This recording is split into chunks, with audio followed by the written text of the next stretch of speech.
Y'all already know what it is. Jay Williams, Let's Live Life, and we're back.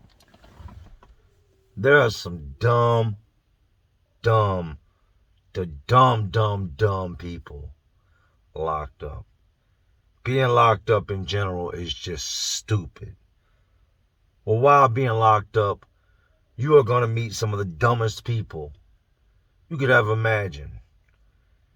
Today I'm going to speak on some of these dumb people and some of the dumbest things these dummies got caught with. How you get caught with a bullet? You don't even have a gun. Anyways, y'all know I done seen it. I done lived it. So let's relive it. So you're going to hear rumors a lot.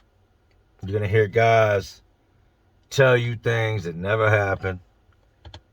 Guys straight up lie, make stuff up. And then some of it's almost like, it's like old school penitentiary tales, like Ripley's Believe It or Not. And these stories get passed along. I remember the first time I heard somebody say that they knew somebody that had a bullet smuggled into him, into the prison, pretended that he found it on the yard, took it to a guard, the guard took it to a warden, and this man was rewarded with having years knocked off his sentence. True story, according to all these different guys that I had heard this from. Probably not a true story, but this is one of those Mythbusters, believe it or not, penitentiary myths that have been going around. Dude legitly said this man had a bullet smuggled in, buried it on the rec yard, pretended he found it on the rec yard to go to a high-ranking officer, and he was rewarded by being sent home early. Some people like me hear that, and I'm like, nah, it didn't happen. Wouldn't happen. You better not walk up to a guard and hand them a bullet and think that you're going to be rewarded. They ain't stupid. Why would you bring us a bullet? We have this dude in our pod. He's not playing with a full deck. A gang member duo. Let me rephrase that. Used to be a gang member. Was no longer a gang member. Was a gang member in the past. Pause.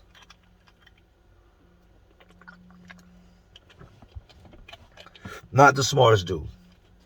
Was a follower. All the dudes he hung out with was flunkies. Since he got out the gang, he got a new set of dudes he ran with. And he starts telling everybody he's gonna get out of prison early. I'm gonna get a bullet. And I'm gonna do what, they talk about what dude did. I'm gonna turn this bullet in, and I'm gonna get out of prison early. I ain't doing all this time. I can get 5 years knocked off my sentence. I could be home in a year and a half, 2 years, right? He's telling everybody this. I don't even rock with the dude, and I've heard him say it in conversation 5 or 6 times. I don't pay this dude much attention. Most people don't. Like, yeah, whatever, man. This dude legitly gets his people to bring him a bullet in the visitation room. A single bullet. I don't know what caliber it was. I don't know if it was a 9, a 45, a shotgun shell. I don't know. But they smuggle him in a bullet into the prison. He smuggles it back. Now he's telling everybody, I got this bullet. You tripping, you're crazy. I got this bullet. This bullet is my get out of jail free card right here, right? It just so happens, a couple days after he gets the bullet, he's supposed to go out and bury it on the rec yard, and then he's going to pretend to unearth it and take it to the guards, and hey, he's going home, right? So things transpire, and we go on lockdown. And when you go on lockdown, pretty much anything you have in your cell you don't want to get caught with, or you ain't supposed to have, when they ain't looking, you need to throw that outside the cell door.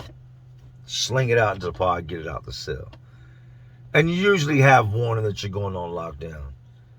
Usually the day of lockdown, you wake up that morning, the lights don't come on, they don't say stand by for chow. They roll this big card in and they start handing out these styrofoam trays to every man in every cell, right? That's the number one indicator we're going on lockdown, or we are on lockdown. Number two is seeing something transpire right in front of you, stabbing, major fight. These things will put you on lockdown. Drugs getting caught, people caught getting high. A lot of people start, failing piss tests. We're going on lockdown. Here this guy sits with this bullet and we went on lockdown. I done thrown everything out my cell I ain't supposed to have. I don't care if it's extra sheets, extra little bullshit like that. I'll drop it right outside the cell door so that when they come to shake my cell down, they'll see the stuff laying there. If it's something serious like a knife and I know I got nowhere hiding it, I'll just throw it way out in the middle of the pod. I'd rather them find it out there laying in the floor than anywhere near me. Wipe it down and sling it, right? Put it in the sock, tie it so that when you throw it, it doesn't make that ting, ting, ting noise. They're shaking down, and this is the first time I'd ever seen what I'm about to discuss with y'all today. And I've seen it a million times after this, but it was the first time I'd ever seen this. They go over to this dude's cell, and they've been through all the cells. They've been by my cell now, and I'm looking up at his cell, and he's on the top tier across the way. I'm looking up at his cell, and I'm like, man, I hope this dude's not dumb enough to be sitting in that cell with a dumbass bullet, right? He is exactly that dumb. But what he does is he takes the bullet, puts some hair grease on it, and puts it right in the cave, right in his man purse, right in his prison wallet. Shoved it right on up in there, right? Thinking he's good. Wasn't a very common thing. Here on the East Coast, you don't hear about a whole bunch of people just doing stuff like that. Dudes will do it, though, to avoid getting caught with something like that. They shake his cell down. Everything's good. Then I see them wheel this square box-looking chair in to the door, to the pod, and they plug it. It's got a cord on it. They plug into the wall. And now they're bringing us out, and they make you sit on this chair. Then after that, you get up, and there's a platform on the top, and you lay your face on it, and you lay your face on it. And what it's doing is, it's a metal detector. It's kind of like an X-ray metal detector. It's checking to see if there's anything metal in your mouth, any type of anything like that. It does the same thing to your body, your insides. This dummy sees this taking place. His cell has already been shaken down. Why they wouldn't do this as they were shaken down, which would make sense, because for you to put me back in my cell and then come back 20 minutes later and pull me out and put me on this chair didn't make much sense to me, because if I had put something somewhere it didn't belong, I could have just took it out and re-hit it in my cell and come out and sat in the chair. This dummy comes out, sits down on this chair, and the chair beeps. What's going on? I don't know, I had surgery. I got a pin in my hip. Let me see your scar. Oh, the scar's gone. It went away. It was a long time ago. So you got a pin in your hip. You had surgery in your hip. You don't walk with a limp. You have no scar. We don't believe you. So they take him over to the hole. What they do is they put you in a cell where the water is shut off. They take everything out of there, put you in there butt naked, feed you like normal. And we all know that if there's something there that don't belong, but one place it can go, and that's into the empty metal toilet with no water. They put him on a tier with nobody else, so he can't fish it down to somebody or whatever. No way to get rid of this. This guy ends up getting caught with this bullet, with his get out of jail free card. They catch him with it in the hole. He passes it. They get it out the toilet bowl. And they ship the big dummy off, as I've told y'all in the past, to the prisons way up in the mountains. Worse than that, he has now got a prisoner in possession of ammunition charge, which will add an ass load of time to your sentence. Being a convicted felon, it's not only illegal for you to own a firearm, it's also illegal for you to possess ammo. This guy will go on to get more years added to his sentence. He tried to tell the guards, Oh, no, I found it on the yard. I found it on the yard. No. I was going to turn it in. I was going to turn it in. Then why did you hide it in your butt? I was going to turn it in. I was going to turn it. I swear I was going to turn it in. I just didn't get a chance to. You've been locked in your cell for 3-4 days and you ain't turned it in yet? Why you ain't turning it when you found it? Oh, I was going to turn it in. I was going to turn it in. Don't believe you. You're going further to prison. And that's exactly what happened. Why would you do something so stupid? Made me question, why was he in prison? Like, was he one of them dudes that you see on the videos that runs up and throws the brick at the convenience store window and the brick ricochets off the window, hits him in his forehead, knocks him out, and the cops show up and he's laying there with the brick and the ski mask on? Had to have been that type of a criminal. Because for you to get caught with a bullet in prison that was supposed to be your way out of prison, only for it to add many more years to your sentence in prison, makes you one of the dumbest people I've ever met. Now, Virginia prisons are different than a lot of other prisons I've heard about. Like, I got a homeboy that, did time in Florida. I know several dudes that did time in Florida. And they all tell me that phones are just a very common thing in Florida. There's phones here in Virginia. Guys got cell phones. But it's not all that common. And if somebody's got a phone, they don't really let it be known. I had a handful of times where I came across phones in a decade. Well, what we would do was, we had what's called the electronics man. If your TV messed up, a black line went across it, you knocked it off the counter and messed something up and it stopped working anymore, every single pod's got a guy that works on electronics. One of your speakers blows in your headphones, take it to the electronics man. He's going to open them up. He's going to take a speaker, from another set of headphones that he might have got from somebody, slap it in there, charge you a couple dollars. Your headphones are fixed. You ain't got to spend all the money to buy new ones. You ain't got to wait 3 weeks for them to come from property. Your TV messes up. You can take to this man. This man's going to sit there and solder, put in new capacitors, parts, whatever, and fix your TV. I'll get into one day on how we solder, right? With the phones at the time, they were the phones that had the battery inside of them.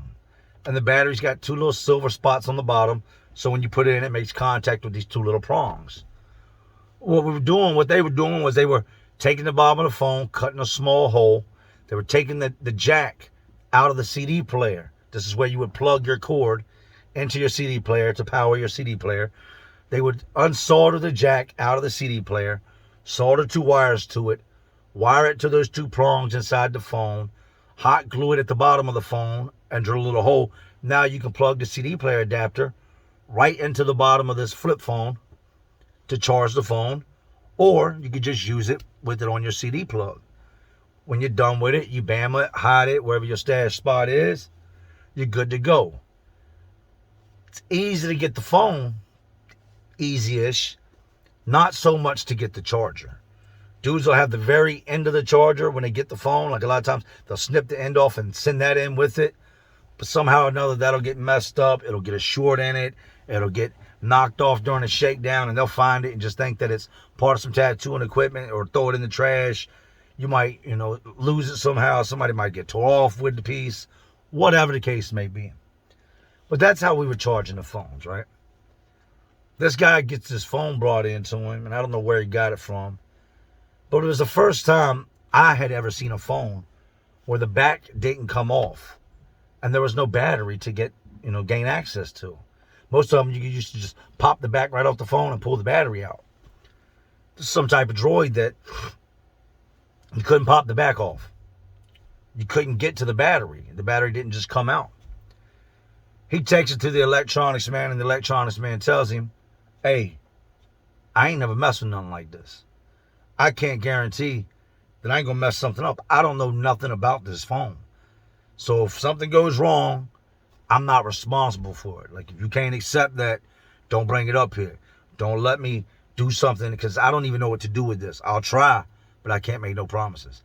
You're not going to ride down on me if anything happens. I'm not liable. Cool. I can't charge the phone. It's got to be charged. It's got a little bit of battery life left. It's going to die soon. Put the jack in it. All right. Gives dude the phone. Sure enough, Dude's trying to solder this jack in, doesn't know where he's supposed to solder the wires to, gets inside of it, fries the phone. The phone is now completely useless. It is a paperweight. It is trash. It is garbage. Nothing you can do with it. Instantly, as soon as he touched the two wrong things, psst, it fried the phone out. Dude stays true to his word. He's mad. He's pissed off. He's snapping, ready to fight with the dude behind the phone. Dude told him, I told you, I wasn't responsible if something happened to it. Something happened, I'm not responsible. Dude stayed true to his word. He didn't do nothing to him, but he's pissed off about this phone. The only reason I even knew this dude had a phone is because I dibbled and dabbled in working on electronics, man. I was like a Jamaican that had 8 jobs. I could do a little bit of everything, man, from cutting hair to tattooing, fixing electronics, maintenance. Like, I learned a bunch of different things over the years in prison. Comes to me with the phone. Jay, can you fix this? I took one look at it and handed it back to him. I said, no. Can you try? I'm like, man, I don't even know what that, I know what it is, but I ain't never seen no phone like that in my life.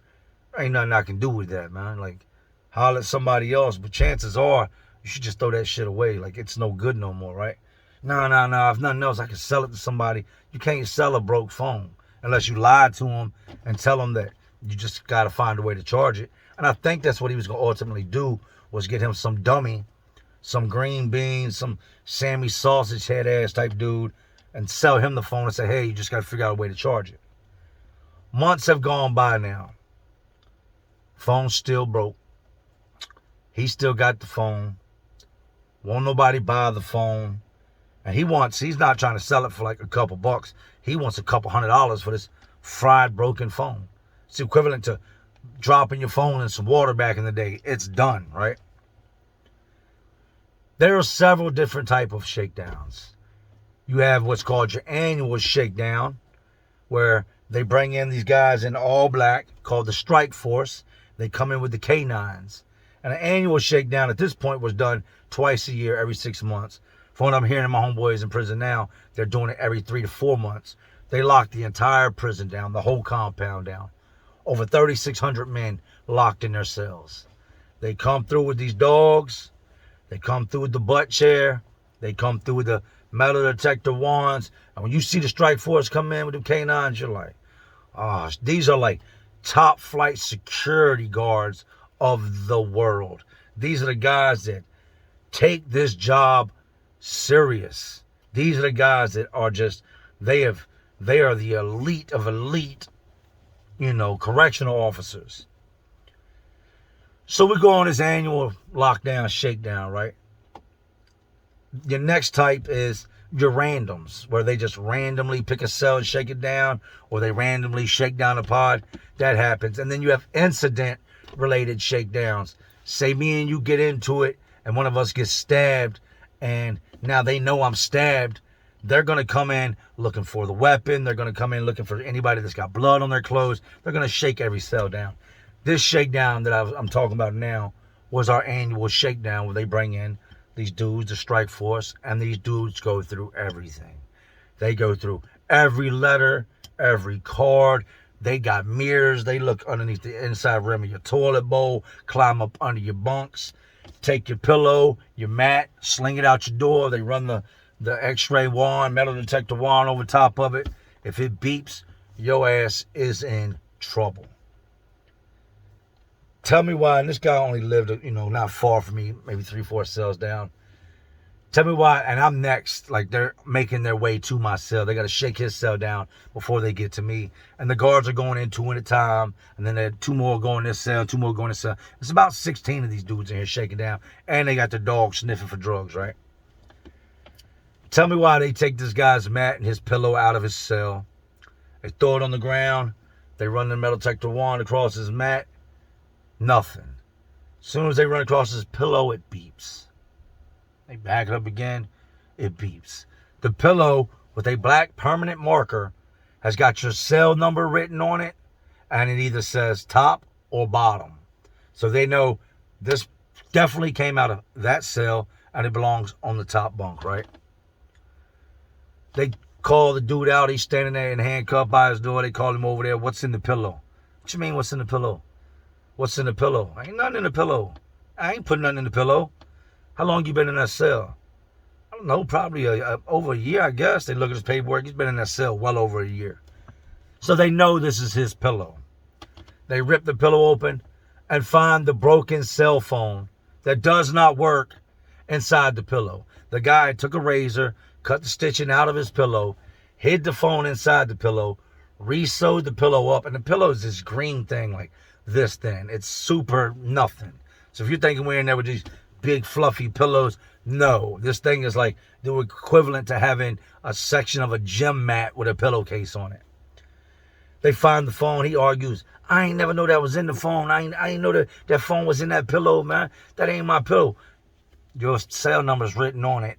Your top bunk, right? Yeah, but I've had that pillow forever. I ain't know that, man, that ain't my phone. So you been sleeping on a pillow for the last year that had this big ass rock. Pretty much that's what it would feel like if you laid your head on it. In the middle of it, you didn't know. Man, that ain't my phone. I watched him take that dude out the cell, pack all his stuff, walk him out. He's going to the hallway. He's getting shipped off. And the whole time, this dummy was arguing. That ain't my phone. That ain't my phone. This ain't right. That ain't my phone. You got to be the dumbest son of a bitch in the world to get caught. Not only with a broken phone, but to have the opportunity to get rid of it. To throw it away, to toss it out the cell, to break it in half and flush it down the toilet. But his greed got the best of him. He figured he'd eventually trick somebody and sell them this broken cell phone. And the joke would be on them, right? Well, he got caught with the phone. The joke was on him. Y'all know I had to save the best for last. And I don't even really feel comfortable telling this story. But y'all know I had to live it, so let's relive it. We had this tall-ass white dude, man. He used to live in our pod. And dudes used to call him Bird. Remember the dude Birdman that played basketball? The long-ass wingspan, had the bird wings tattooed on him. But dudes used to call this dude Bird because I guess he kind of resembled the guy that played in the NBA. And he could dunk. His girl would come see him. I'd see his girl in the visitation room, and he'd be sitting there with her. And I can't front. His girl was bad. He had been locked up a couple years now, maybe 5, 6 years. And I would see his female in the visitation room, and I ain't disrespectful, but I'll give credit where credit's due. His chick was bad. Like, she was a dime piece all day long. Other dudes would be in the visiting room looking like, damn, who is she here to see? Then Bird would come in and, sit down with her, and they'd kiss and hug and go about their visit, eat their chips and vending machine stuff, drink their sodas. I'd be out on the yard lifting weights. I'd be down lifting weights, and I'd be watching them run up and down the basketball court. Somebody throw up the alley-oop. Bird would grab it. Boom, boof on these boys. Dunk on them. Softball season come around. Bird's out there cranking the balls. Cranking them. He'd be practicing out there. My homeboy BK be underhand pitching them to him. Bird just smack. Send them all the way across the field, right? Dude was very, very, very athletic. Cool dude. He didn't gangbang. Didn't get caught up in the prison politics. He didn't really do anything but play a lot of sports and just mingle throughout the prison, community, talk to different dudes, smoke a little weed here and there, might have him a little drink here and there. Other than that, Bird wasn't really anyone that would be on your radar for no weird stuff or that you would ever think would be into anything weird. And me saying that, y'all know that that's just where that's headed. We have an incident on the yard. Guys get into it. It's all gang related. And it's them violating one of their own for something he did. And we have what's called perimeter vehicles that drive around the prison 24 hours a day. There's one that goes this way, and then there's one that goes the opposite direction. And what they're doing is they're looking for anything out the ordinary. Trying to find the guy that's watched too many movies and is trying to dig a hole under the fence, or has watched too much Prison Escape and is trying to climb over 3 fences full of razor wire. They're waiting for anything out the ordinary, right? And they just drive in circles. Well, they drive past our side of the yard this day. These gang members got this dude over there, and there's 3 of them, and they're just, violating him, beating his ass, giving it to him for whatever he did wrong. So the guard in the truck stops, gets out the truck, screams, and people, he screams at everybody, and guys take off. I ain't got nothing to do with it. I'm over at the half-court basketball. There's a full-court basketball court, then there's 2 half-courts, and then there's a single half-court over here where we fight and stuff. So I just happened to be over there on the half-court. Try to spend a lot of time at. Me and my homeboys are posted sometimes. I'm watching this fight, and this guard starts yelling from the truck, "Hey, hey," and he's already radioed to the other guards, so we know other guards are going to come running on to the yard at any moment. The guard in the tower has now got the binoculars and is looking, trying to identify guys involved in the fight and which direction they're going. They can't really, guys do things. They might go out to get out the guard's view of the tower, take their shirt off, throw an orange beanie on, and then walk in with another group of guys and walk in that direction. Now she's lost sight of him. She doesn't know who he is. Well, they messed this dude pretty bad, man. This dude ends up having to go over to medical. He has to get some stitches, get some things fixed up because they messed him up, beat him on his face. Face is leaking, so he's got to go to medical, right? Now they want to know who is responsible for doing this. Back on lockdown we go. This isn't an annual. This is, like I told y'all, this is a situation lockdown. Any of the pods that were on that yard that day got locked down, which just happened to be all of 7 building, and then next to us is 8 building. Half of them, I think it was downstairs of 8 building, shared the yard with 7 building.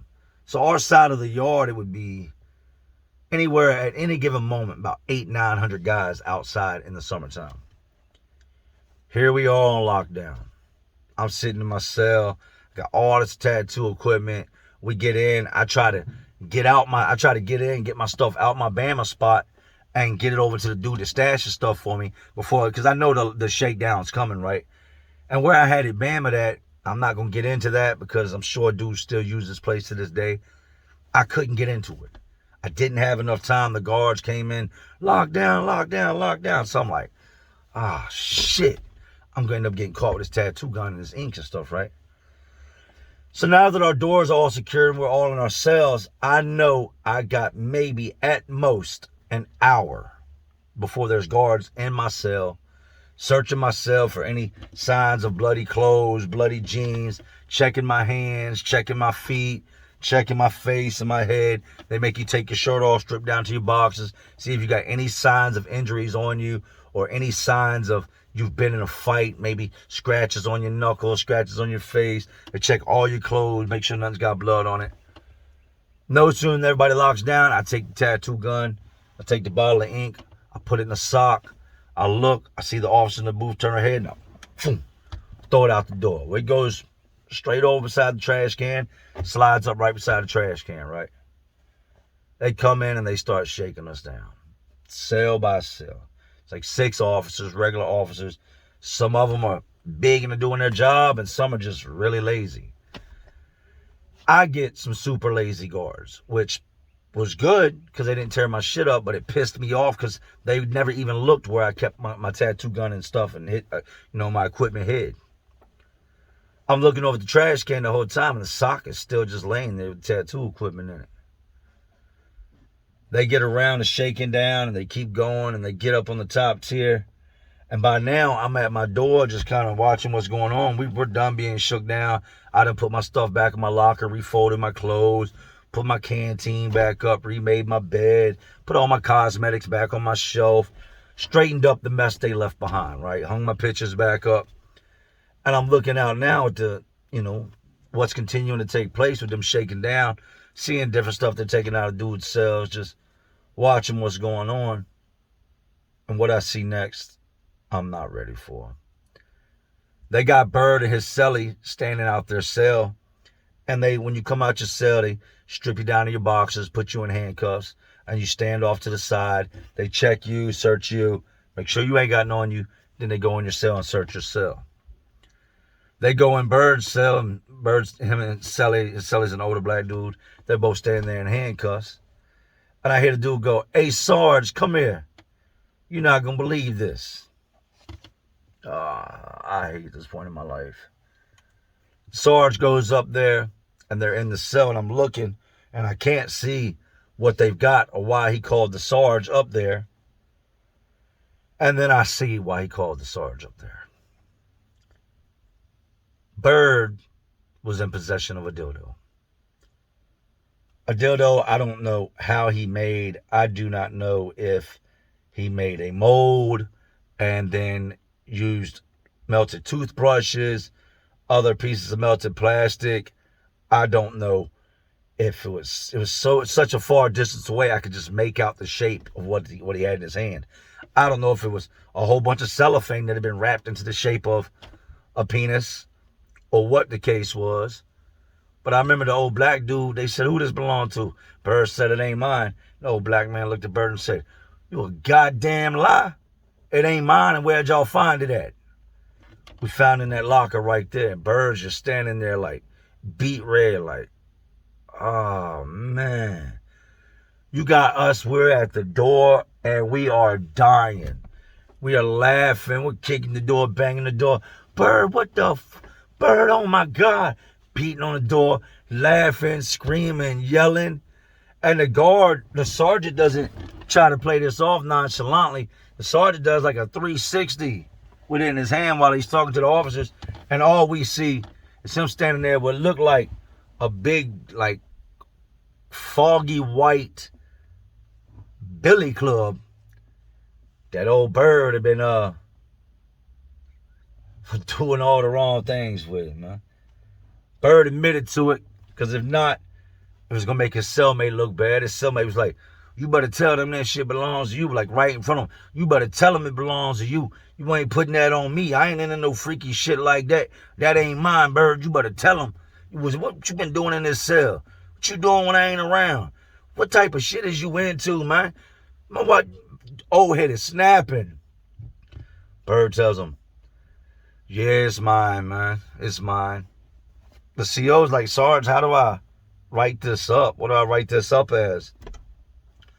Contraband. Contraband is not a charge you go to the hole for. Contraband is just a charge you go get a little fine, maybe some loss of good time, loss of commissary, loss of phone, right?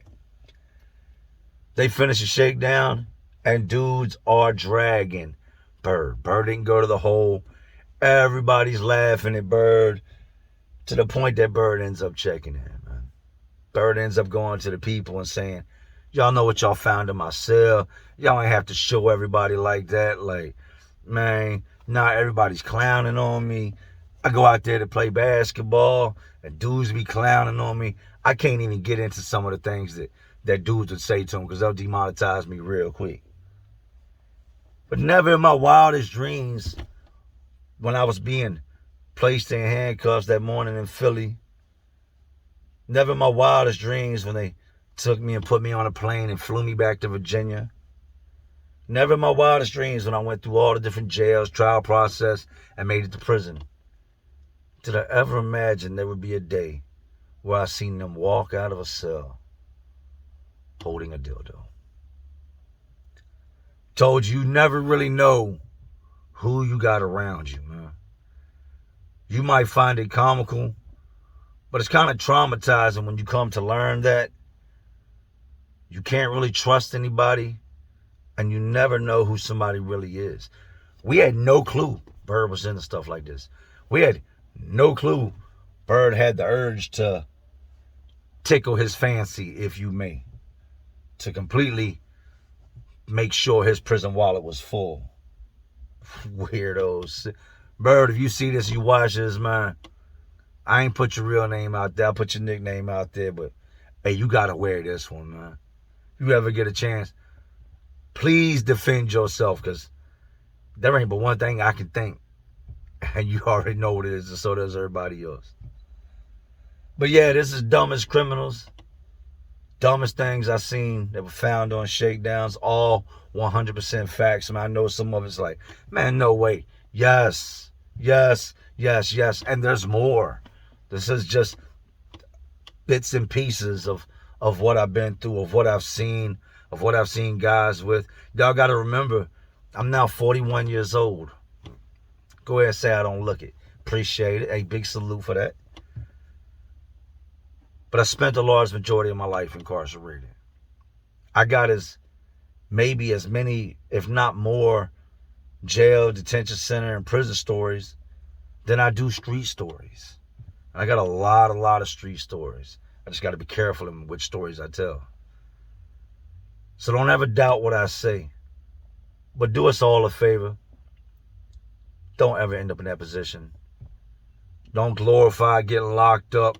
If you get locked up, learn from it the first time. Learn from your mistakes. Don't be me. Don't wait 34, 35 years, get out of prison, and then decide, hey, I'm going to turn my life around. Do it now. I know guys that went to prison for 1 hour, went to jail, for 1 hour, and that was all that took for them. They was like, ain't for me. I ain't going back. Nope. I know guys that got put in handcuffs, never even made it to jail, and that alone was like, nope, didn't like having them on me. Then I know guys that are doing life sentences on the installment plan, meaning do 5 here, 10 here, 5 here, 10 here. By the time their life is over, they spent 70% of their life incarcerated, because no sooner than they get out, they go back. The trick to this is don't go in. If you're curious as to what takes place in these places, there's plenty of prison YouTubers. You ain't got to watch me, go watch whoever. But just listen. At the end of the day, whether what you hear is nasty or it scares you, freaks you out, you find it entertaining, let that be your experience. Don't let your experience be firsthand. But anyway, man, these institutions, these jails, detention centers, these prisons, they're all just crazier worlds inside of this already crazy world we live in. And y'all know what I'm doing. I'm just trying to keep y'all entertained. Are you not entertained? And as always, this is Jay Williams. Let's live life. And to all my real ones and the awesome real ones watching, because y'all still watching me. You already know how we do. Salute.